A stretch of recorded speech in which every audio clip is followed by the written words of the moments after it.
Show with David J. Maloney. This week, David talks with groundbreaking country singer and songwriter Rissi Palmer.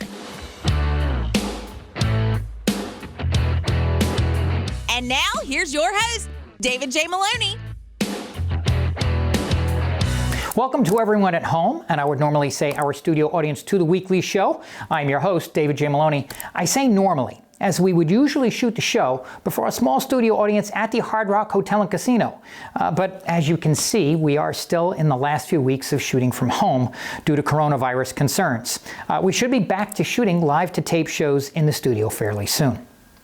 So, a southwestern Ohio woman won the state's first $1 million Vax-A-Million lottery for vaccinated Ohioans.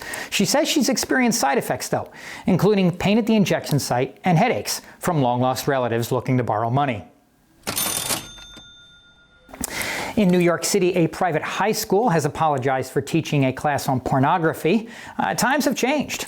When I was a teenager, porn was an independent study. Oh, and Mel B of the Spice Girls just turned 46. The highlight of her party was when they lip-synced Happy Birthday. A new study shows 40% of all food produced in America is wasted. Now, I really don't want to point fingers, but Jell-O salad? And a recent survey shows that the average American eats 6,000 slices of pizza in their lifetime. It would have been more, but American life expectancy has been cut short by eating 6,000 slices of pizza. Lastly, scientists have discovered that men with a large nose tend to have a large endowment. There's no joke here, I'm just making a point. On tonight's show, we've got a very special guest country music artist. Her most recent album, Revival, has been lauded for its mixture of personal storytelling and unique musicality. And her podcast, Color Me Country with Rissi Palmer, has now made her a voice for many artists of color within the country music world, telling their stories and the story of Black and brown Americans in country music history. Here to chat with us tonight is country artist and podcaster Rissi Palmer. So don't go anywhere, and we'll be right back.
And we are back. Our featured guest tonight is making her mark in the country music world.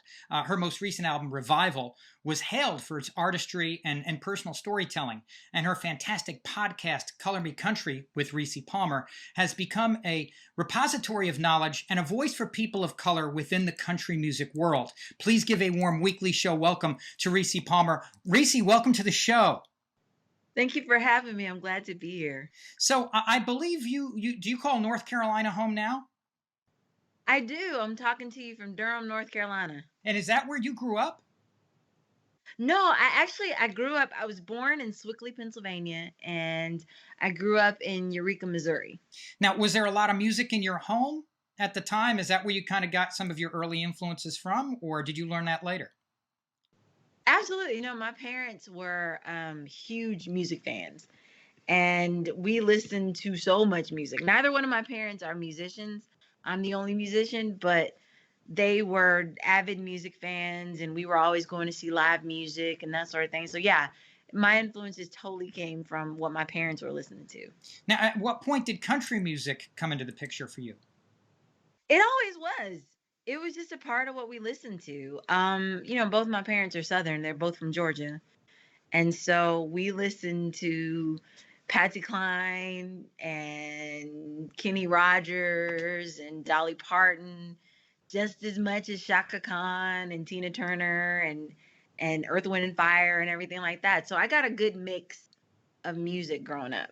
So at what point did you think or believe that a career in country music might be really possible for you?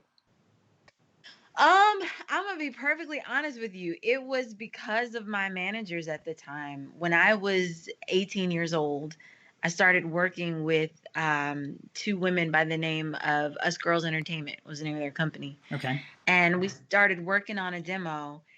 And I knew that I love country music. I knew that I would write country songs and that sort of thing. But like, I didn't see anybody like me. So I didn't think that it was something that I could do. And I remember we were working on a demo and they asked me, Rissi, what are you always writing in your notebook? And so I sang them one of my songs and they were like, Rissi, this is a country song. And I was like, yeah. And they're like, you write this kind of thing all the time? And I was like, yeah. And they said, well, Rissi, this is your thing. This is what you need to do. So honestly, without their encouragement, I don't know that I would have pursued it, quite frankly. Now, it's obvious in the South here that we haven't done a great job of how do I put it? Championing, teaching, or sharing the positive influences people of color have had on country music. Who do you think of immediately when you start teaching people about that history? Oh my gosh, there's so many names. So like I always like to begin at the beginning.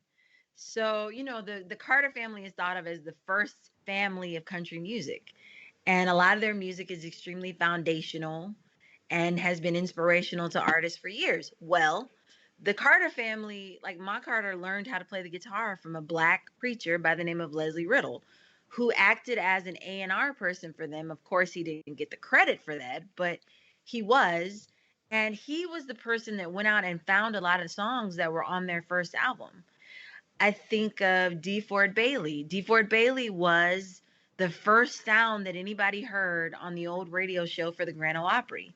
He was one of the first Black performers to ever play on the Grand Ole Opry. And again, like he couldn't stay in the same hotels as Hank Williams and everyone else. And so, there's so many names. And it's not just so many times you just like everything gets narrowed down to Charlie Pride or Darius Rucker or Mickey Guyton. And it's like it started a long time before that. But those are two names I just thought of just off the top of my head. Having said all that, was there a stigma with country music that you personally had to overcome to really give yourself to it on a personal level, or was it natural? Or for me, I just always love, as an artist, I've just always loved the artistry of it. And I've loved the way that the songs were. The songwriting is just, it's these extremely complex emotions and situations told in really simplistic ways.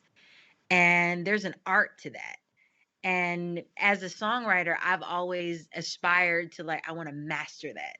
The way that they tell those stories, I want to master that. And that's what drew me in. And it didn't have a color. It was just a sound and a vibe that I loved. Now, having still said that, though, you're one of the only Black country artists to chart since the charting system pretty much started. Does that excite you, humble you, a little bit of both? A little bit of both. And then also saddens, it's also that feeling as well. Yeah, it's unbelievable, especially considering that I charted in 2007, and at that time I was the first Black woman in 20 years to be on the country charts. So yeah, it's a mix of all those things. Now, why do you think your music has been able to find so much success in that way when I'm sure that there's been others who haven't? In other words, you somehow managed to break through some of that stigmatism. Is there something about the message? Is there something about your delivery, your artistry, a combination? What do you think?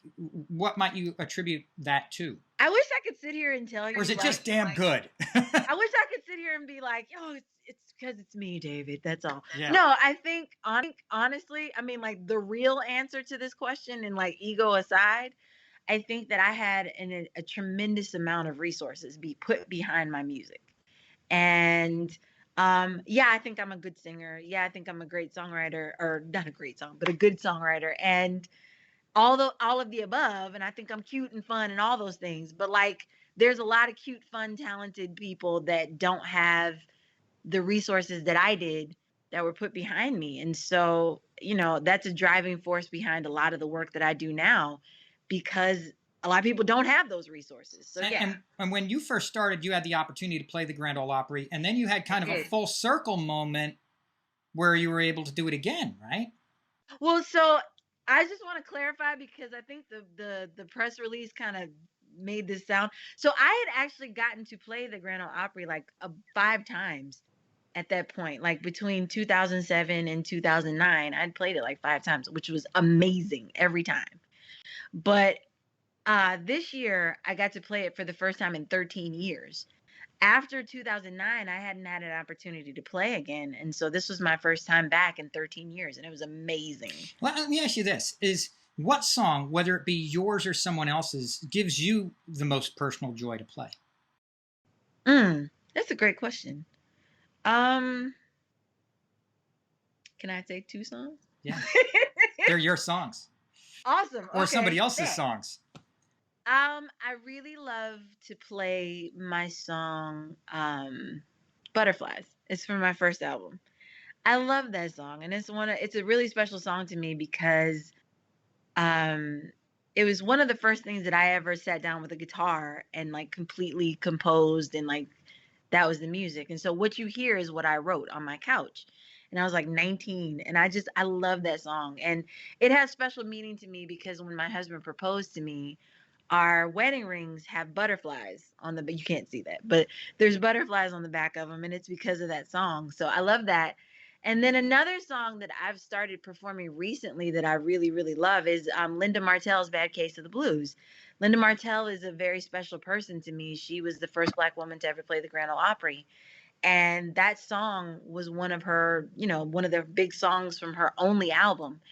And I feel like, I don't know, like she's like the patron saint of my show and of women of color in country music. And so that it gives me great joy to sing that song. So you've got this fantastic podcast now, Color Me Country, and I believe the idea for it, did it start with Lil Nas X? Well, it was a mixture of things. First of all, one of my best friends had been telling me for years that I needed to put all this country music in knowledge and angst into something, and I was like, no one's gonna want to listen to me. And at the beginning of the quarantine, when we're all home and there's no shows or anything, I had a lot of time to read and a lot of time to see the misinformation that was out there. And because of Lil Nas X getting on the country charts and all the subsequent controversy that went along with that, there were like a million think pieces. And I'm reading these think pieces and I'm like, that's wrong, that's wrong, that's wrong, that's wrong. And so I've tried to find a way to correct that information and to put the actual narrative, the real narrative out there. And so I just called a bunch of my friends that I had worked with, and it started out as a podcast and is now a radio show since Apple Music has become involved. So yeah, it was mainly me just wanting to make sure that the stories were told accurately, and who better to tell our stories than us? So it's conversations between me and artists that I admire, artists that I know, and everybody just telling their unvarnished truth. Now, I read a piece of your interview with Darius Rucker, and he said in response to some of his experiences something that you kind of said earlier, which is, I didn't know music was color. And that kind of hit me hard. What did you take away from your interview with him? Well, first of all, Darius is like one of the nicest people on earth. Like, he really is, and he's got the greatest laugh. He's got like the uncle laugh. Like, I love it. It's deep and it's big. Yeah. I appreciated his candor because I don't think that he has been quite that honest in any other interview that I've ever seen, and I've read a lot of stuff in preparing for our conversation. So I appreciated that. And it was it was a relief having that conversation with him because he admitted a lot of things. He said a lot of things that I had been feeling for a long time and never heard it echoed. And I thought maybe it was only my experience because, again, I didn't get as famous as Darius. And so, I didn't think, I was like, well, maybe it was different for him. But it was a relief to hear that it wasn't that different. A relief, and also sad that it wasn't that different. But yeah. So, Rissi, we've got to go to a quick commercial break and pay the bills. Can you stick around and come back after the break? For sure, I'm here.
Now, you mentioned Linda Martell before, and Mhm. that she was a massive kind of groundbreaking influence on country music, and you've talked about her frequently. I've seen some of the other interviews.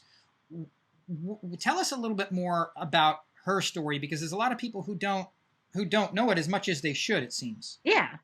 Well, it's not a story that I knew until I was like deep in my career. Linda Martell came out in 1969. She was on a record label called Plantation Records, which was the same record label that released Jeannie C. Riley, Harper Valley PTA. Shelby Singleton was the producer and owner of this record company, and his whole thing was like shock value things. So that was partially why we put the black art. He had several subsidiary labels, but that's why he chose to put the black artist out on Plantation Records, because shock value. And she released the album Color Me Country, which is why my show is named Color Me Country. And it was 50 years ago, released last year. Anyway, she is the highest charting black female on the country charts to this day. And that was with the song Color Him Father in 1968. And they released 3 singles for her. She played the Grand Ole Opry. She was on Hee Haw.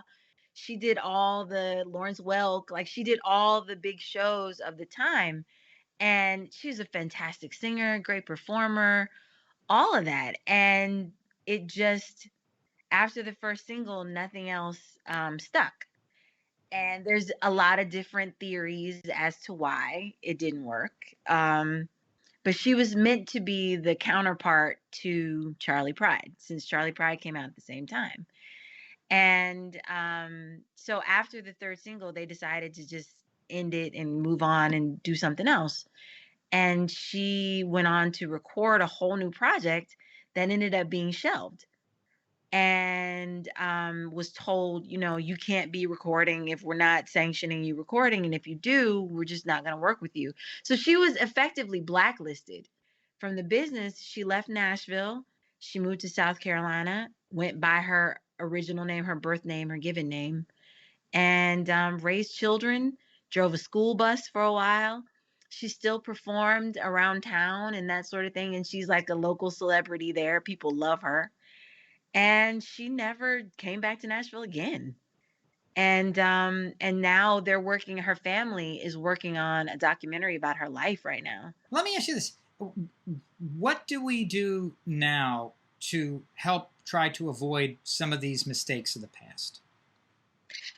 That's a great question. And I think that's number one. That's the first step, is asking those questions. So how do we fix this? Okay. So I wish that I had like this amazing answer, but I think it's as simple as support and visibility. Because if you're not supported, if you're not seen, like correlating to the answer I gave you earlier, like one of the biggest reasons I was so visible is because I had money and push behind me. And so, that's part of the reason why I started the Color Me Country Artist Grant Fund, to give grants to artists so that they can finish that project, or they can hire PR, or they can do all these things. And another reason why I started the show, so you have a place to play your music. But as fans, as people that don't have shows, people that don't have funds, people that are just at home, go see them when they're in your town. Visit their website, go to their social media, see where they're playing, go support them. Stream the music. The more streams, the more visits, the more saves that an artist has, then Spotify, Apple Music, Amazon Music take notice, and they start adding them to editorial playlists. That's what happened to me. And so the more editorial playlists you're on, the more streams you have and the more visible you are. Buy the merch. Like, I know people aren't really buying CDs anymore, but like, if you just get a t-shirt, get a bumper sticker, get something, like, just those are the ways that you can support an independent artist, these artists of color. If you really want to see them, then that's what you do. You go out, you tell people about it, you share it on your social media, you call your radio station and badger them. They're probably not going to play it because they have a playlist, but at least they know that those artists exist and they're out there. Now, the era of streaming music has obviously changed the industry. And I guess my question is, one, are you a fan of it? And two, do you feel that it might be a game changer for some of the marginalized voices who don't have that money to back them? Streaming? Yes, absolutely. I mean, there's a young woman, I'm going to use her as an example. Her name is Camille Parker. She was one of my artists that I chose as the class of 2021 this year. She just put out a song in, I want to say March, either March or February. And she has already gotten up to 1 million streams. She's doing this all herself. But because of those 1 million streams, there are opportunities opening up to Camille that she would never have happen for her without having shown and proven that, yes, my music, people like it. Clearly, 1 million people have streamed this. So yeah, it matters. Like, it may not change someone's life financially because streaming numbers suck, to be quite frank, but it does people take notice with the amount of streams. It's like the amount of views on YouTube or the amount of friends or likes that you have. Yeah. So what do you have coming up in the future? Talk to us. I'm working on a new project myself. I'm hoping to have it out by the end of the year. Fingers crossed. Good Lord willing and the creek don't rise. But Other than that, I'm working on the second season of the show. We've got some really, really great people that have wanted to be on the show, which always blows my mind. But yeah, we're working on the second season. I'm working on another project with another host, Kelly McCartney, who is my partner in the Artist Funds. We're going to do a show, an actual podcast together, about activism in the arts. And I'm very excited about that. And there'll be more information about that soon. And, raising my babies and just enjoying being out and around people. Lots of hugging. I see lots of hugging in my future. Absolutely. So where can our audience go to find your music, listen to your music, follow you on social media, follow your various projects? Sure. Well, you can go. The nucleus is RissiPalmermusic.com. That's RISSI Palmermusic.com. And you can find a link to the grant fund, to Color Me Country, which has its own website, and all the little stuff that I'm working on right now. Rissi, thank you so much for being on the show. It's just been a real enjoyable pleasure. Same. You were awesome. Thank you so much for having me. I really appreciate it.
That is our show for tonight. Thank you so much for watching. A very special thanks to Rissi Palmer for joining us. We look forward to seeing you next week, same time, same station. Running barefooted through the summertime, white sheet drying on that old clothesline. You'd say, child, wash your feet before you come inside to eat. I'd show up at the start of June. August always came too soon. As we'd pull away in our four-door, you'd stand crying on your front porch.